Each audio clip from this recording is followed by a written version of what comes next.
नमस्कार दोस्तों, स्वागत है आपका हमारे चैनल पर। हमारी आज की कहानी है माँ की पेंसिल से बेटे उड़ाते रहे मौज।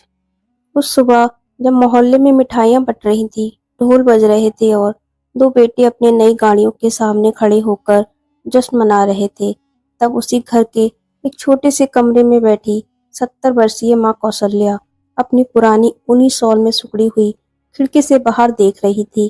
किसी को नहीं पता था कि जिन पैसों से यह जश्न मनाया जा रहा है, वे पैसे उस माँ की पेंसिल्स के थे जिसने अपने जीवन के 40 साल सरकारी स्कूल में बच्चों को पढ़ाने में लगा दिए थे। बेटों ने माँ से कहा था कि वे उसकी पेंसिल सुरक्षित रख रहे हैं ताकि बुढ़ापे में उसे कोई परेशानी ना हो, लेकिन सच कुछ और था। हर महीने उसकी पेंशन खाते से निकलती और घर में नए पर्दे, नई चीजें और नए शौक पूरे होते रहते। माँ को सिर्फ इतना बताया जाता कि खर्चे बहुत हैं और पैसा बच नहीं रहा। कौशल्या चुप रहती क्योंकि उसे लगता था कि उसके बेटे उससे झूठ नहीं बोल सकते। मगर एक दिन ऐसा हुआ जिसने पूरे घर की नींव हिला दी। दोपहर के समय दरवाजे पर एक अनजान आदमी आया। उसके हाथ में पुरानी फाइल थी और आंखों में एक अजीब सी गंभीरता। उसने घर में कदम रखते ही ऐसा नाम लिया जिसे सुनकर कौशल्या के हाथ कांप गए।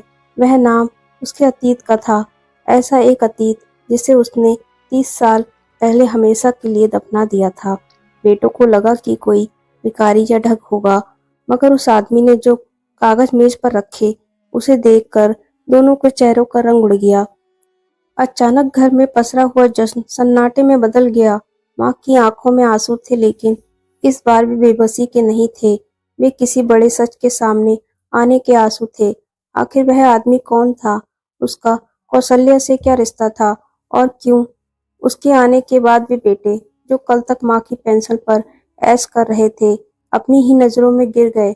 यह कहानी सिर्फ एक माँ की नहीं, बल्कि हर उस इंसान की है जो अपने सबसे करीब लोगों पर आंख बंद करके भरोसा कर लेता है। दोस्तों, आप ये कहानी कहाँ से देख रहे हैं? कृपया कमेंट्स बॉक्स में जरूर बताएं। कौशल्या देवी की उम्र 70 साल थी। पति के जाने के बाद उनका संसार उनके दो बेटे निरंजन और विभोर ही थे। लोग अक्सर कहते थे कि कौशल्या भाग्यशाली है क्योंकि दोनों बेटे उनके साथ रहते थे और बाहर से देखने पर परिवार बहुत खुश दिखाई देता था। मगर घर की चार दीवारी के भीतर की कहानी कुछ और ही थी। सुबह जब कौशल्या अपने कमरे से निकलती तो सबसे पहले रसोई में जाकर अपने लिए चाय बनाती। कभी कभी बहुएं घर में मौजूद होती, लेकिन उनके पास सास के लिए समय नहीं होता था। कौशल्या को उसकी आदत पड़ चुकी थी। उन्हें सबसे ज्यादा दुख इस बात का नहीं था कि कोई उनका ख्याल नहीं रखता, बल्कि इस बात का था कि जिन बच्चों के लिए उन्होंने अपनी पूरी जिंदगी कुर्बान कर दी, वे अब उनसे बातें कम करते थे। हर महीने की 5 तारीख को उनकी पेंशन आती थी। पहले बैंक से संदेश उनके मोबाइल पर आता था, लेकिन कुछ महीनों पहले बेटों ने यह कहकर मोबाइल बदलवा दिया कि पुराना फ़ोन खराब हो गया है। अब संदेश किस नंबर पर आते हैं यह उन्हें नहीं पता था। निरंजन हमेशा कहता, माँ, आपको इन सब बातों की चिंता करने की ज़रूरत नहीं है, हम हैं ना। कौशल्या मुस्कुरा देती। इन्हें विश्वास था कि बेटा गलत नहीं हो सकता, मगर धीरे धीरे कुछ बातें उन्हें परेशान करने लगी। घर में नई नई चीजें आ रही थी, कभी नया टीवी, कभी नया फर्नीचर, कभी महंगे मोबाइल। दूसरी ओर जब वे अपने लिए एक नया चश्मा बनवाने की बात करती तो जवाब मिलता कि अभी खर्चे बहुत हैं। एक दिन उनकी पुरानी साड़ी पूरी तरह फट गई। उन्होंने बहू से कहा कि बाजार से एक सादी सी साड़ी ला दे। बहू ने हंसते हुए कहा, माँ जी, अभी महीने का बजट तंग है। उसी शाम घर में विभोर के दोस्तों की पार्टी हुई जिसमें हजारों रुपए खर्च हुए। कौशल्या रात भर जागती रही। पहली बार उनके मन में एक सवाल उठा कि आखिर उनकी पेंशन जाती कहाँ है। लेकिन अगले ही पल उन्होंने खुद को डांट दिया। उन्हें लगा कि बेटों पर शक करना पाप है। अगले दिन वे बैंक जाने की सोच रही थी, मगर निरंजन ने यह कहकर रोक दिया कि धूप बहुत है और उनकी तबीयत खराब हो जाएगी। धीरे धीरे कौशल्या का आत्मविश्वास कम होने लगा। उन्हें महसूस होने लगा कि घर में उनकी भूमिका सिर्फ एक कोने में बैठे रहने वाले व्यक्ति की तरह रह गई है। फिर भी वे रोज भगवान से यही प्रार्थना करती थी कि उनके बच्चों का घर हमेशा खुश रहे। उन्हें नहीं पता था कि जिन बच्चों की खुशी के लिए वे दुआ कर रही हैं, वही बच्चे उनकी मेहनत की कमाई को अपना अधिकार समझ चुके हैं और उन्हें यह भी नहीं पता था कि कुछ ही दिनों में उनके जीवन का सबसे बड़ा सच उनके सामने आने वाला है। उस दिन सुबह से घर में अजीब सी हलचल थी। विभोर नई कार खरीदने वाला था और पूरे परिवार में उत्साह था। बहुएं सजावट कर रही थी, बच्चे खुशी से उछल रहे थे और निरंजन फोन पर रिश्तेदारों को बुला रहा था। केवल कौसल्या अपने कमरे में अकेली बैठी थी। उन्होंने खिड़की से बाहर झाँका और सोचा कि आखिर इतनी बड़ी खरीदारी के लिए पैसे कहाँ से आए होंगे। दोनों बेटों की आमदनी ठीक थी, लेकिन इतनी भी नहीं थी कि हर कुछ महीनों में बड़ा खर्च कर सकें। उनके मन में उठ रहे सवाल अब पहले से ज्यादा तेज हो चुके थे। उसी दोपहर एक पुरानी पड़ोसन सरोजनी उनसे मिलने आई। बातचीत के दौरान सरोजनी ने सहजता से पूछा, बहन, आपकी पेंशन तो अच्छी खासी है, फिर भी आप इतना सोच में क्यों डूबी रहती हैं? कौशल्या चौंक गई। उन्होंने कहा, कौन सी अच्छी खासी? बच्चों ने बताया है कि खर्चों में सब खत्म हो जाता है। सरोजनी हैरान रह गई। उसने बताया कि उसके पति भी उसी विभाग से रिटायर हुए थे और उसकी पेंशन का अनुमान उसे अच्छी तरह पता था। उसने जो रकम बताई उसे सुनकर कौसल्या के पैरों तले जमीन खिसक गई। वह रकम उस राशि से कई गुना ज्यादा थी जितनी उन्हें बताई जाती थी। उस रात कौसल्या सो नहीं सकी। पहली बार उन्हें लगा कि कहीं कुछ गलत हो रहा है। अगले दिन उन्होंने चुपचाप बैंक जाने का फैसला किया। सुबह सभी लोग अपने काम में व्यस्त थे। उन्होंने पुरानी शॉल ओढ़ी और धीरे धीरे बैंक पहुंच गई। वहां जो जानकारी मिली उसने उनके भीतर का विश्वास तोड़ दिया। पिछले 2 वर्षों से उनकी पूरी पेंशन नियमित रूप से निकाली जा रही थी। खाते में मुश्किल से कुछ 100 रुपए बचे थे। बैंक कर्मचारी ने जब निकासी की प्रतियां दिखाई तो अधिकांश पर निरंजन के हस्ताक्षर थे। कौशल्या की आंखों के सामने अंधेरा छा गया। उन्हें याद आया कि कई बार बेटे ने यह कहकर कागजों पर हस्ताक्षर करवाए थे कि यह बैंक की औपचारिकता है। वे कुर्सी पर बैठ गईं। उनके हाथ कांप रहे थे। उन्हें अपने पैसे के जाने का दुख कम था, लेकिन इस बात का दर्द ज्यादा था कि उनके अपने बेटे उनसे झूठ बोलते रहे। घर लौटते समय उन्होंने किसी से कुछ नहीं कहा। शाम को नई कार के स्वागत में मिठाइयाँ बांटी गईं। सभी हंस रहे थे, फोटो खिंचवा रहे थे। कौशल्या भी वहीं बैठी थी, मगर उनके चेहरे पर मुस्कान नहीं थी। अब उन्हें हर चीज का मतलब समझ आने लगा था। नई कार, नए मोबाइल, महंगी पार्टियां, सब कुछ उनकी पेंशन की कीमत पर खड़ा था। लेकिन उन्होंने फिर भी कोई हंगामा नहीं किया। उनके मन में सिर्फ एक सवाल था, क्या सचमुच उनके बेटे इतने बदल गए हैं? और तभी किस्मत ने एक नया मोड़ लेने की तैयारी शुरू कर दी। कुछ दिनों बाद उसी घर के दरवाजे पर एक ऐसा व्यक्ति आने वाला था जो कौशल्या के अतीत का बंद दरवाजा खोलकर पूरे परिवार की दुनिया बदल देने वाला था।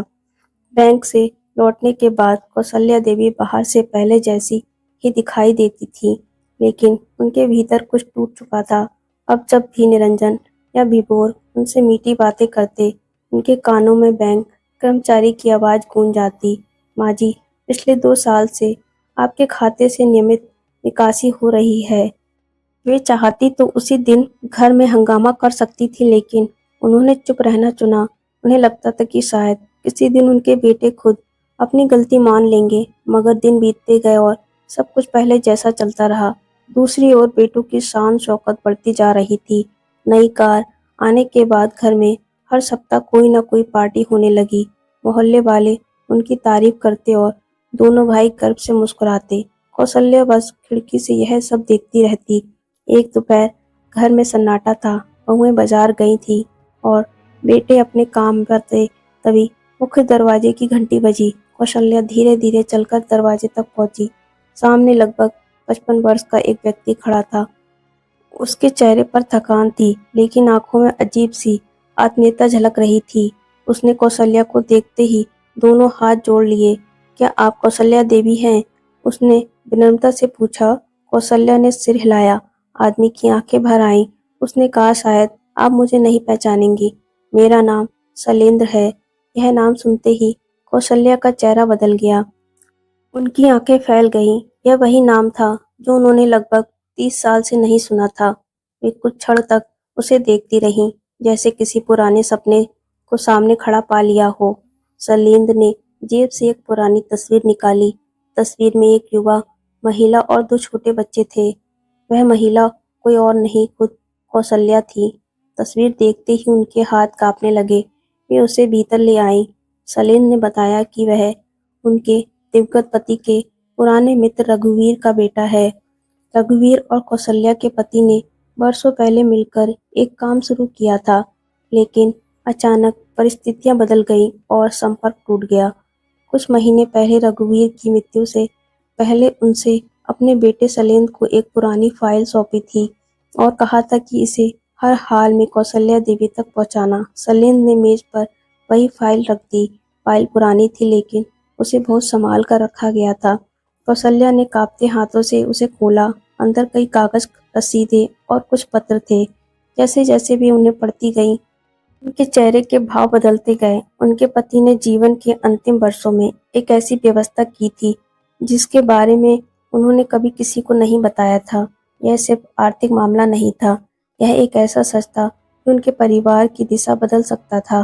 तभी बाहर कार रुकने की आवाज आई। निरंजन और विभोर घर लौट आए थे। उन्होंने कमरे में एक अनजान आदमी को देखा तो चौंक गए। आप कौन हैं? निरंजन ने कड़े स्वर में पूछा। शैलेंद्र शांत रहा। उसने फाइल की ओर इशारा किया और बोला, मैं सिर्फ एक जिम्मेदारी पूरी करने आया हूँ। बेटों ने जब मेज पर रखे दस्तावेज देखे तो उनके चेहरों का रंग उड़ने लगा।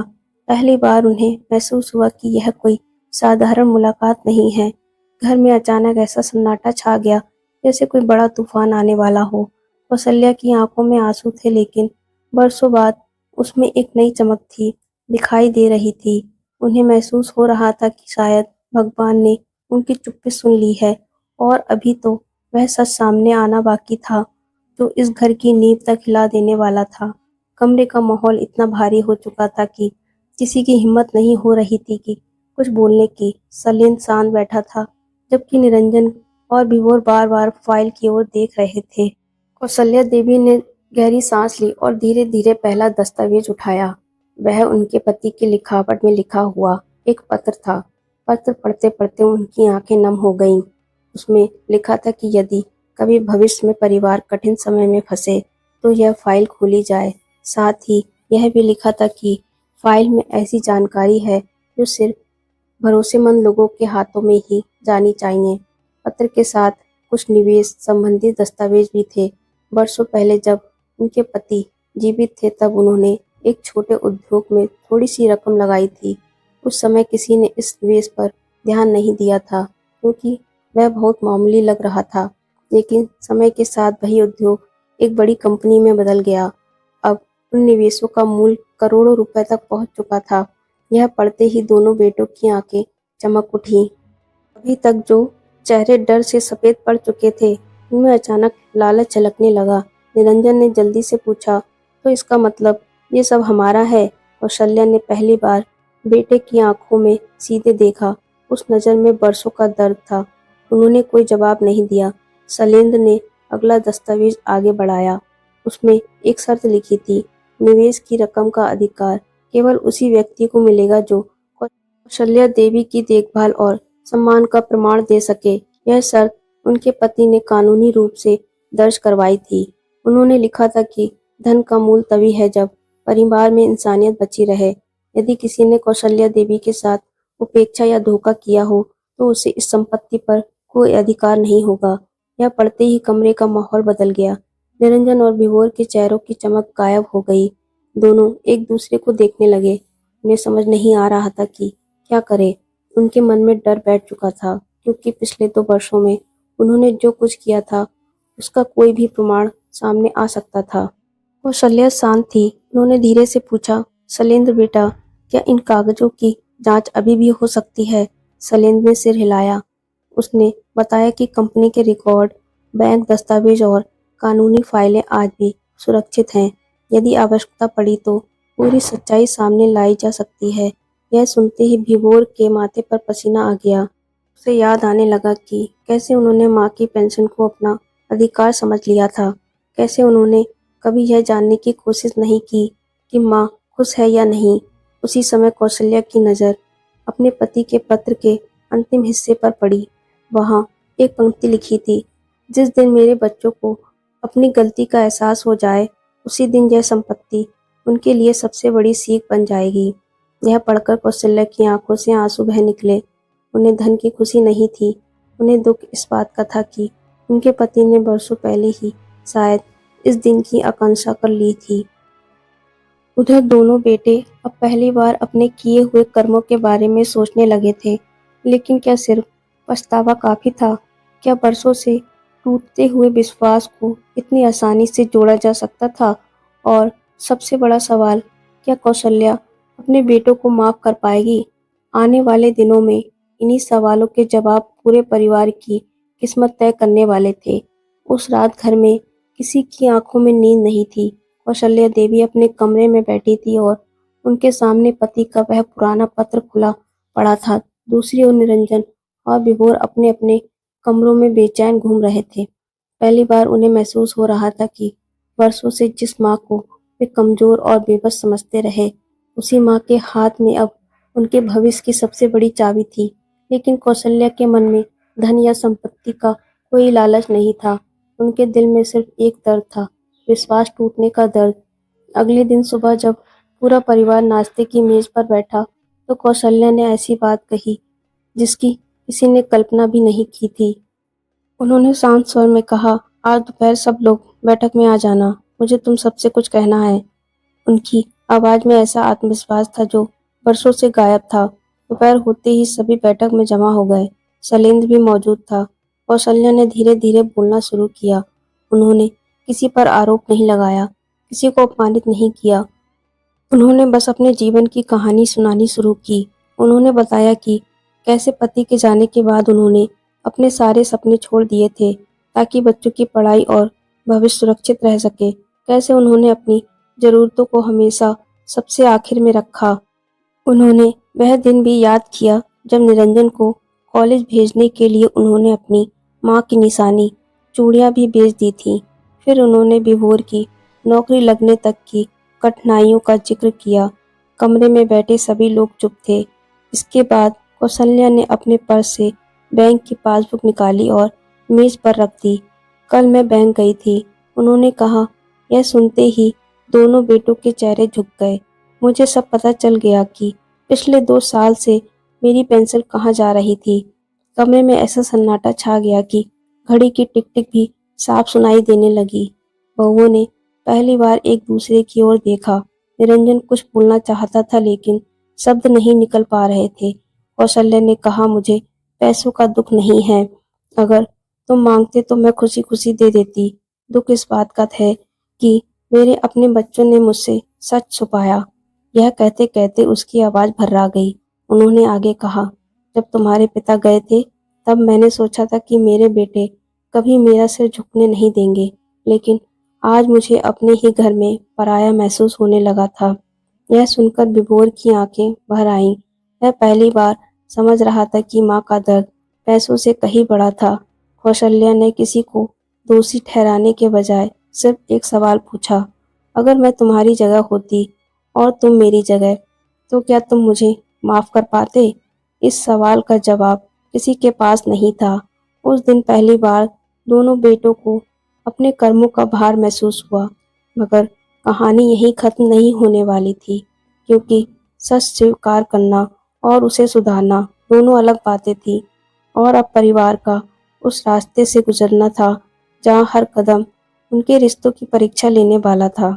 कौशल्या देवी की बातों के बाद घर का माहौल पूरी तरह बदल गया था। पहले जहाँ हर शाम टीवी की आवाज, हंसी मजाक और मोबाइल की घंटियां सुनाई देती थी, वहाँ अब अजीब सी खामोशी रहने लगी। निरंजन और विभोर अपने अपने काम पर तो जाते थे, लेकिन उनके चेहरों पर पहले वाली बेफिक्री नहीं रही। माँ की बातें बार बार उनके मन में गूंजती रहती थी, खासकर वह सवाल, अगर मैं तुम्हारी जगह होती और तुम मेरी जगह, तो क्या तुम मुझे माफ कर पाते? यह सवाल उनके भीतर कहीं गहरे उतर गया था। 3 दिन तक कौशल्या ने किसी से कोई शिकायत नहीं की। वे पहले की तरह अपने काम करती रहीं, लेकिन अब घर के लोग उन्हें अलग नज़र से देखने लगे थे। चौथे दिन सुबह एक अप्रत्याशित घटना हुई। निरंजन बैंक गया और अपनी बचत में से एक बड़ी रकम निकालकर सीधे माँ के कमरे में पहुंचा। उसने पैसे मेज पर रख दिए। कौशल्या ने आश्चर्य से उसकी ओर देखा। निरंजन की आंखें झुकी हुई थी। उसने कहा, माँ, यह आपकी पेंशन का सिर्फ एक छोटा सा हिस्सा है। बाकी भी धीरे धीरे लौटा दूंगा। कौशल्या कुछ पल उसे देखती रही, फिर उन्होंने पैसे उठाने के बजाय वापस उसकी ओर सरका दिए। मुझे पैसे नहीं चाहिए बेटा, उन्होंने शांत स्वर में कहा। मुझे वो भरोसा वापस चाहिए जो खो गया। यह सुनते ही निरंजन की आंखें भर आईं। उधर विभोर भी भीतर से टूटने लगा था। उस रात वह देर तक जागता रहा। उसे याद आया कि कैसे कई बार माँ दवा खरीदने से पहले सोचती थी, जबकि वह दोस्तों के साथ महंगे होटल में खाना खा आता था। अगले दिन उसने अपने बच्चों को लेकर माँ के कमरे में प्रवेश किया। उसने बच्चों से कहा, दादी से माफी मांगो। बच्चे कुछ समझ नहीं पाए, लेकिन उन्होंने मासूमियत से दादी के पैर छू लिए। यह दृश्य देखकर कौशल्या की आंखें नम हो गईं। उन्हें लगा कि शायद उनके संस्कार अभी पूरी तरह मरे नहीं हैं। इसी बीच शैलेंद्र ने भी एक महत्वपूर्ण बात बताई। उसने कहा कि कानूनी प्रक्रिया शुरू होने से पहले कंपनी के प्रतिनिधि कुछ दिनों में घर आने वाले हैं। वे यह जांच करेंगे कि कौशल्या देवी की देखभाल वास्तव में कैसी हो रही है। यह सुनते ही दोनों बेटों के दिल की धड़कनें तेज हो गईं। उन्हें समझ आ गया कि अब दिखावे से काम नहीं चलेगा। वर्षों की उपेक्षा को कुछ दिनों की सेवा से नहीं छुपाया जा सकता, लेकिन पहली बार उनके मन में डर से ज्यादा पछतावा था। वे समझ चुके थे कि यदि माँ उन्हें माफ नहीं करेगी तो दुनिया की कोई संपत्ति उन्हें सच्ची खुशी नहीं दे पाएगी। दूसरी ओर कौशल्या अपने कमरे में बैठी भगवान से प्रार्थना कर रही थी। वे चाहती थी कि उनके अपने बेटे सुधर जाएं, क्योंकि हर माँ की तरह उनका दिल सजा देने से ज्यादा अपने बच्चों को सही रास्ते पर देखना चाहता था। मगर आने वाले दिनों में एक ऐसा सच सामने आने वाला था जो इस परिवार की परीक्षा को और भी कठिन बना देगा। और तब तय होगा कि यह पछतावा सच्चा है या सिर्फ संपत्ति खोने का डर। कौशल्या देवी के घर में पिछले कुछ दिनों से जो बदलाव आया था, वह केवल व्यवहार तक सीमित नहीं था। निरंजन और विभोर सचमुच अपनी गलतियों को समझने की कोशिश कर रहे थे। वे माँ के कमरे में बैठते, उनकी दवाइयों का ध्यान रखते और वर्षों बाद उनके साथ समय बिताने लगे थे। लेकिन कौशल्या के दिल पर लगे घाव इतने गहरे थे कि उन्हें भरने में समय लगना ही था। इसी बीच वह सुबह शैलेंद्र फिर घर आया। उसके चेहरे पर गंभीरता थी। उसने सभी को बैठक में बुलाया और एक नया दस्तावेज मेज पर रख दिया। यह दस्तावेज उसी कंपनी से आया था जिसमें कौशल्या के दिवंगत पति ने वर्षों पहले निवेश किया था। निरंजन ने जैसे ही कागज पढ़ना शुरू किया, उसके हाथ कांपने लगे। उसमें लिखा था कि अंतिम निर्णय लेने से पहले कंपनी की एक स्वतंत्र टीम परिवार के पिछले 5 वर्षों के व्यवहार, आर्थिक लेन-देन और देखभाल के रिकॉर्ड की समीक्षा करेगी। यदि यह पाया गया कि कौशल्या देवी के साथ आर्थिक या भावनात्मक शोषण हुआ है, तो निवेश से मिलने वाली पूरी राशि एक सामाजिक ट्रस्ट को दान कर दी जाएगी। यह पढ़ते ही दोनों भाइयों की सांसें अटक गई। अब मामला केवल संपत्ति का नहीं था, बल्कि उनके चरित्र की परीक्षा का था। सबसे बड़ा झटका तब लगा जब शैलेंद्र ने बताया कि बैंक रिकॉर्ड, अस्पताल के दस्तावेज और पड़ोसियों के बयान भी इस प्रक्रिया का हिस्सा बन सकते हैं। विभोर के चेहरे से रंग उड़ गया। उसे याद आया कि पिछले साल जब माँ बीमार थी तब वह एक शादी में घूमने चला गया था। निरंजन को वह दिन याद आया जब माँ ने नए चश्मे की बात की थी और उसने खर्च का बहाना बनाकर बात टाल दी थी।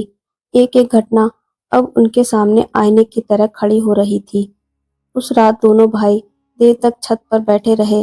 वर्षों बाद वे अपने बचपन की बातें कर रहे थे। उन्हें याद आया कि कैसे उनकी माँ बारिश में भीग कर स्कूल जाती थी ताकि उनकी फीस समय पर भर सके। कैसे उन्होंने कभी अपने लिए कुछ नहीं खरीदा, लेकिन बच्चों की जरूरतें पूरी की।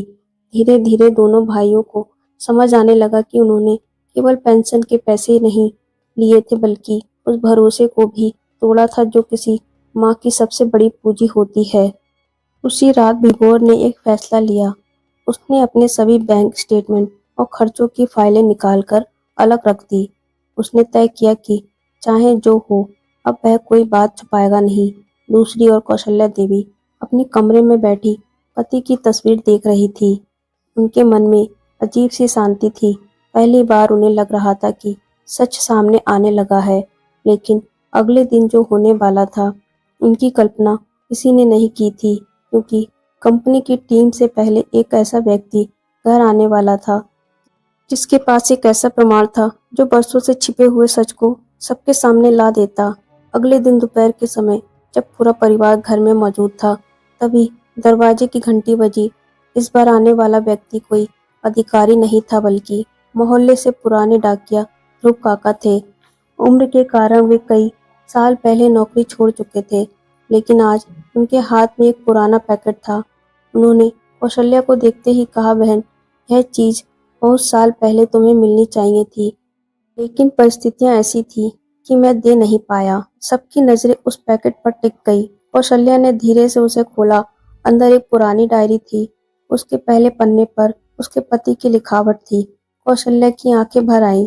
यह वही डायरी थी जिसे वे बरसों पहले खोया हुआ समझ चुकी थी। कांपते हाथों से उन्होंने उसके पन्ने पलटने शुरू किए।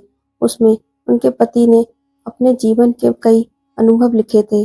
बच्चों के बचपन की यादें थीं, परिवार के सपने थे और सबसे बढ़कर अपने बच्चों के लिए कुछ संदेश थे। निरंजन और विभोर भी पास आकर बैठ गए। जैसे जैसे डायरी पढ़ी जाती गई, दोनों भाइयों के चेहरे बदलते गए। एक जगह लिखा था, जिस दिन मेरे बेटे बड़े होंगे, मैं चाहता हूँ कि वे अपनी माँ का सम्मान मुझसे भी ज्यादा करें, क्योंकि मैंने सिर्फ कुछ साल उनका साथ दिया है, लेकिन उनकी माँ पूरी जिंदगी उनके लिए जिएगी। यह पढ़ते ही विभोर की आंखों से आंसू बह निकले। लेकिन सबसे बड़ा झटका डायरी के आखिरी पन्ने पर मिला। वहां उनके पिता ने एक घटना का जिक्र किया था। उन्होंने लिखा था कि यदि कभी उन्हें लगे कि बच्चे रास्ता भूल रहे हैं, तो वे चाहते हैं कि उनकी संपत्ति नहीं, बल्कि उनका चरित्र उनकी सबसे बड़ी विरासत बने। उन्होंने साफ लिखा था कि धन का मूल्य तभी है जब इंसान अपने रिश्तों की कीमत समझे। डायरी के अंत में एक छोटा सा पत्र भी रखा था, जो सीधे कौशल्या के नाम था। उसमें लिखा था, यदि कभी हमारे बच्चे गलती करें तो उन्हें उनकी गलती का एहसास जरूर कराना, लेकिन उनसे अपना प्यार मत छीनना, क्योंकि सही रास्ते पर लौटने के लिए इंसान को डांट से ज्यादा प्यार की जरूरत होती है। यह पढ़ते पढ़ते कौशल्या फूट फूट कर रो पड़ी। वर्षों का दर्द जैसे आंसू के साथ बाहर निकल रहा था। कमरे में बैठे सभी लोग भावुक हो गए। निरंजन और विभोर माँ के पैरों पर बैठ गए। पहली बार उन्होंने बिना किसी बहाने के अपनी गलती स्वीकार की। उन्होंने कहा कि वे केवल संपत्ति नहीं, अपनी माँ का विश्वास वापस पाना चाहते हैं। कौशल्या ने उनके सिर पर हाथ रखा, लेकिन अभी भी अंतिम फैसला बाकी था, क्योंकि कुछ दिनों बाद कंपनी की जांच टीम आने वाली थी। वही तय करती कि परिवार ने वास्तव में अपनी गलती से सीख ली है या नहीं, और उसी जांच के बाद यह भी तय होना था कि करोड़ों की संपत्ति परिवार को मिलेगी या किसी ट्रस्ट को। लेकिन अब कहानी केवल धन की नहीं रह गई थी। अब यह कहानी एक टूटे हुए रिश्ते को फिर से जोड़ने की थी, और सबसे कठिन परीक्षा अभी बाकी थी। आखिर वह दिन आ ही गया जिसका इंतजार पूरे घर को था। सुबह से ही घर में एक अजीब सी बेचैनी थी। कौशल्या देवी हमेशा की तरह जल्दी उठ गई थी। उन्होंने भगवान के सामने दीपक जलाया और बस एक ही प्रार्थना की, हे प्रभु, आज जो भी हो मेरे बच्चों को सही रास्ता दिखाना। दूसरी ओर निरंजन और विभोर रात भर सो नहीं पाए थे। उन्हें करोड़ों की संपत्ति से ज्यादा इस बात की चिंता था कि कहीं उनकी माँ का सिर फिर से न झुक जाए। पिछले कुछ हफ्तों से उन्होंने सचमुच अपने व्यवहार को बदलने की कोशिश की थी। अब वे माँ के साथ बैठते, उनकी बातें सुनते, उन्हें डॉक्टर के पास ले जाते और हर छोटे बड़े फैसले में उनकी राय लेते। लेकिन वे यह भी जानते थे कि कुछ हफ्तों की अच्छाई वर्षों की उपेक्षा को पूरी तरह मिटा नहीं सकती। दोपहर के करीब कंपनी की जांच टीम घर पहुंची। उनके साथ पूरी कानूनी सलाहकार और रिकॉर्ड अधिकारी भी थे। पूरे घर में सन्नाटा छा गया। टीम ने सबसे पहले कौशल्या देवी से अलग कमरे में बात की। उन्होंने उनसे पूछा कि क्या वे अपने बेटों से खुश हैं, क्या उनकी देखभाल ठीक से होती है, और क्या उन पर कभी किसी तरह का दबाव डाला गया। कौशल्या कुछ क्षण चुप रही। कमरे के बाहर बैठे निरंजन और विभोर की धड़कनें तेज हो गईं। उन्हें लग रहा था कि शायद माँ आज वह सब कह देगी जो उन्होंने बरसों तक सहा था। लेकिन कौशल्या ने जो कहा उसने सबको हैरान कर दिया। उन्होंने कहा, मेरे बच्चों से गलतियां हुई हैं, बहुत बड़ी गलतियां। उन्होंने मुझे दुख भी दिया है, लेकिन इंसान की पहचान सिर्फ उनकी गलतियों से नहीं होती, बल्कि इस बात से होती है कि वह उन्हें सुधारने की कितनी कोशिश करता है। टीम ने फिर कई दस्तावेज देखे, बैंक रिकॉर्ड की जांच की और पड़ोसियों से भी बात की। पड़ोसियों ने माना कि कुछ समय पहले तक कौशल्या की उपेक्षा होती थी, लेकिन पिछले महीनों में घर का माहौल पूरी तरह बदल गया है। शाम होते होते जांच पूरी हो गई। सभी लोग बैठक में इकट्ठा हुए। टीम के प्रमुख अधिकारी ने अंतिम रिकॉर्ड खोले और कुछ पल के लिए ऐसा लगा जैसे कुछ समय रुक गया हो। फिर उन्होंने कहा, रिकॉर्ड यह साबित करते हैं कि अतीत में गंभीर गलतियां हुई हैं, लेकिन यह भी स्पष्ट है कि परिवार ने उन्हें स्वीकार किया और सुधारने का प्रयास किया। इसीलिए कंपनी की ओर से निवेश की पूरी राशि कौशल्या देवी के अधिकार में ही दी जाती है। आगे इसका उपयोग कैसे होगा, यह निर्णय केवल उनका होगा। यह सुनते ही कमरे में किसी ने खुशी नहीं मनाई। कोई गलतियां नहीं बची, क्योंकि सभी समझ चुके थे कि असली जीत धन की नहीं थी। निरंजन और विभोर की आंखों से आंसू थे। उन्हें लगा जैसे उन्हें दूसरी जिंदगी का मौका मिल गया हो, लेकिन असली फैसला अभी बाकी था। करोड़ों की उस संपत्ति का क्या होगा? क्या कौशल्या उसे अपने बेटे को दे देगी या फिर कोई ऐसा निर्णय लेगी जो पूरे परिवार की दिशा बदल देगा? उस रात किसी को नींद नहीं आई। अगले दिन कौशल्या देवी ने पूरे परिवार को फिर से बैठक में बुलाया और जो निर्णय उन्होंने सुनाया वह इस कहानी का सबसे भावुक और यादगार पल बनने वाला था। अगली सुबह घर के सभी सदस्य बैठक में इकट्ठा हुए। कौशल्या देवी के सामने वह फाइल रखी थी। इसमें करोड़ों रुपयों की संपत्ति से जुड़े सभी दस्तावेज थे। निरंजन, विभोर और उनकी पत्नी, बच्चे शैलेंद्र, सबकी नजरें उन्हीं पर टिकी थी। कुछ क्षण तक कमरे में खामोशी रही। फिर कौशल्या ने धीरे धीरे बोलना शुरू किया। जब तुम्हारे पिता गए थे तब मैंने सोचा था कि मेरी सबसे बड़ी पूंजी मेरे बच्चे हैं। बाद में मुझे लगा कि शायद मैं गलत थी, क्योंकि पिछले कुछ महीनों में मैंने जाना कि इंसान गलती कर सकता है, पर अगर उसके भीतर पश्चाताप और बदलाव की इच्छा बची हो तो उम्मीद भी बची रहती है। यह सुनते ही दोनों बेटों की आंखें भर आईं। कौशल्या ने फाइल खोली और कहा, मैंने अपना फैसला कर लिया है। सभी सांस रोके उनकी तरफ देखने लगे। उन्होंने बताया कि संपत्ति का एक हिस्सा गरीब और जरूरतमंद बुजुर्गों की सहायता के लिए एक ट्रस्ट को दिया जाएगा। दूसरा हिस्सा उन बच्चों की शिक्षा के लिए रखा जाएगा जिनके माता पिता आर्थिक रूप से कमजोर हैं। जो हिस्सा परिवार के लिए बचेगा वह सीधे बेटों को नहीं दिया जाएगा, उसे एक पारिवारिक निधि के रूप में रखा जाएगा, जिसका उपयोग केवल शिक्षा, स्वास्थ्य और जरूरत के कार्यों में होगा। यह सुनकर कुछ क्षण के लिए सभी चुप रह गए। फिर कौशल्या मुस्कुराई और बोली, मैं तुम्हें धन नहीं दे रही, मैं तुम्हें जिम्मेदारी दे रही हूँ, क्योंकि धन खत्म हो सकता है, लेकिन जिम्मेदारियां इंसान को बेहतर बनाती हैं। यह सुनते ही निरंजन और विभोर दोनों माँ के चरणों में बैठ गए। उनकी आंखों से लगातार आंसू बह रहे थे। निरंजन ने कहा, माँ, हमने आपका विश्वास तोड़ा, शायद हम कभी उसकी भरपाई नहीं कर पाएंगे, लेकिन आज से हम ऐसा कोई काम नहीं करेंगे जिससे आपको फिर दुख हो। विभोर भी फूट पड़ा। उसने कहा, हमने आपकी पेंशन को पैसा समझा, लेकिन वह आपकी मेहनत और त्याग की कमाई थी। हमें माफ कर दीजिए। कौशल्या ने दोनों को उठाया और अपने सीने से लगा लिया। बरसों का दर्द उस आलिंगन में पिघल गया।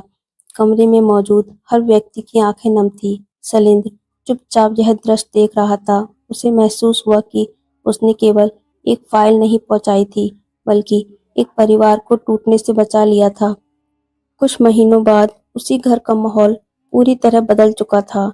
अब वहां जश्न गाड़ियों या पैसा का नहीं होता था, बल्कि साथ बैठकर खाना खाने का होता था। कौशल्या की दवाइयाँ समय पर आती थीं, उनकी राय हर फैसले में ली जाती थी, और सबसे बड़ी बात, अब उन्हें अपने ही घर में पराया महसूस नहीं होता था। कहानी के अंत में कौशल्या अक्सर अपने पोते पोतियों से एक बात कहती थी, बेटा, माता पिता की सबसे बड़ी जरूरत पैसा नहीं सम्मान होता है। जिस घर में बुजुर्गों का सम्मान होता है वहाँ बरकत अपने आप चली आती है। और सच भी यही है, धन से बड़ा कोई रिश्ता नहीं। यह सोचने वाले लोग अक्सर सबसे बड़ी गलती करते हैं, क्योंकि धन से घर खरीदा जा सकता है लेकिन परिवार नहीं। और जिस दिन इंसान यह बात समझ जाता है उसी दिन उसकी सबसे बड़ी जीत शुरू होती है। दोस्तों, माता पिता की कमाई पर अधिकार नहीं, आभार होना चाहिए। उनकी मेहनत की कमाई पैसों से नहीं, सम्मान से चुकाई जाती है। दोस्तों, अगर कौशल्या माँ की जगह आप होते तो क्या अपने बेटों को माफ कर देते या उनके किए की सजा देते? अपना जवाब कमेंट्स में ज़रूर लिखिए। अगर इस कहानी ने आपके दिल को छुआ हो तो वीडियो को लाइक करें और परिवार और दोस्तों के साथ शेयर करें। और ऐसी ही दिल को छू लेने वाली भावनात्मक कहानियों के लिए सपना की कहानी को सब्सक्राइब करना ना भूलें। कहानियाँ सिर्फ सुनने के लिए नहीं, ज़िंदगी बदलने के लिए होती है। मैं हूँ सपना और ये थी मेरी आज की कहानी। धन्यवाद।